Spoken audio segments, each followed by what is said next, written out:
여러분들, 사실 특수교사는 쪽집게 과외 선생님입니다. 안녕하세요. 특부심 가득한 특수교사 마이송입니다. 자, 특수선생님들 가끔씩 이런 얘기 들으실 때 있죠. 우리 아이가 특수학급에 가면 일반학급 공부 그러면 못하게 되잖아요. 이런 말 들을 때마다 어떠세요?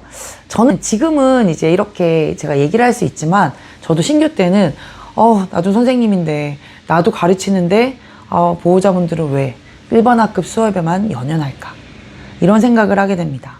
그런데 또 보호자의 입장에서도 이해는 가요.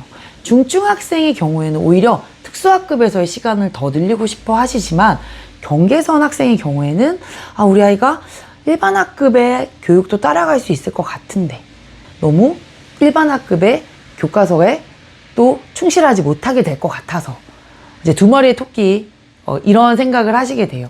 충분히 보호자의 입장에서도 그런 생각을 하고 고민을 할 수 있습니다. 그런데 결론부터 말하자면 절대 그렇지 않습니다. 이거는 사실 특수교육을 잘 몰라서 하는 오해예요. 그래서 저는 신규 특수교사 분들께서도 이런 질문을 받게 되거나 이런 고민을 받게 되면 또 이렇게 이야기를 좀 해드렸으면 하는 마음에서 이 영상을 만들게 되었습니다. 느린 학습자 혹은 특수교육 대상 학생의 경우에는 사실 같은 학습을 해도 이 학습을 습득하기 위해서는 시간이 더 필요해요. 그런데 하루는 24시간, 그리고 우리 아이들이 학습할 수 있는 시간도 사실 정해져 있습니다. 그랬을 때 이 정해져 있는 시간 안에서 모든 걸 다 학습할 수는 없어요. 그런데 보호자분들이 학교 진도에 급급하다 보면 정작 앞에 부분에만 치중하고 중간에 제일 중요한 학습을 놓쳐버릴 수 있는 경우가 많습니다. 그러면 이도 저도가 안 돼요. 그래서 특수교사들은 선택을 합니다. 자, 지금 이 아이에게 가장 먼저 필요한 건 무엇일까? 그래서 저는 특수교사를 이렇게 표현해요. 특수교사는 쪽집게 가해교사다. 저희의 특권은 교과서의 진도를 그대로 따르지 않아도 된다는 것입니다. 그리고 각 학생들마다 개별 학습이 가능해요. 그렇기 때문에 특수교사들은 각 학생들마다 필요 없는 것은 과감히 빼고 꼭 필요한 것만 우선 정확하게 골라서 아이의 속도에 맞춰서 딱 집어서 가르쳐주는 교육을 할 수 있거든요. 그래서 1학년 아이에게도 우선 1학년 아이의 진도에는 시계가 아직 나오지 않습니다. 그런데 저는 아이에 따라서 시계를 먼저 가르쳐줘요.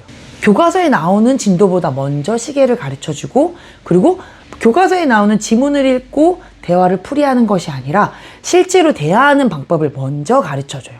1, 2, 3, 4 먼저 문제를 푸는 것보다 상황에서 바로바로 써먹을 수 있는 사회성을 가르쳐줍니다. 그래서 겉으로 보면 왜 특수학급에서는 교과서를 덜 하지? 라고 보일 수 있어요. 그런데 사실은 특수교사들은 정말 알짜배기로 교과서에 나와 있는 것 중 가장 중요한 것부터 이 아이가 먼저 써먹을 수 있고 이 아이에게 주어진 학습 시간에 먼저 할 수 있는 것을 쪽집게처럼 뽑아서 먼저 가르치고 있다는 것입니다.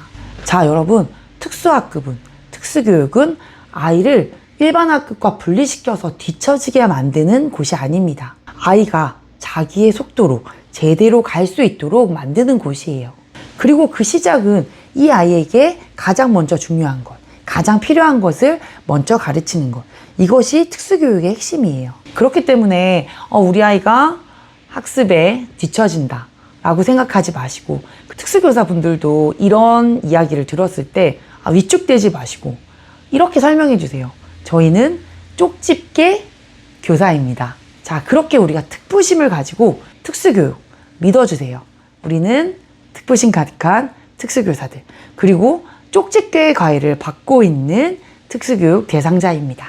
자, 그러면 저는 오늘 여기까지. 저는 특부심 가득한 특수교사 마이송이었습니다. 안녕.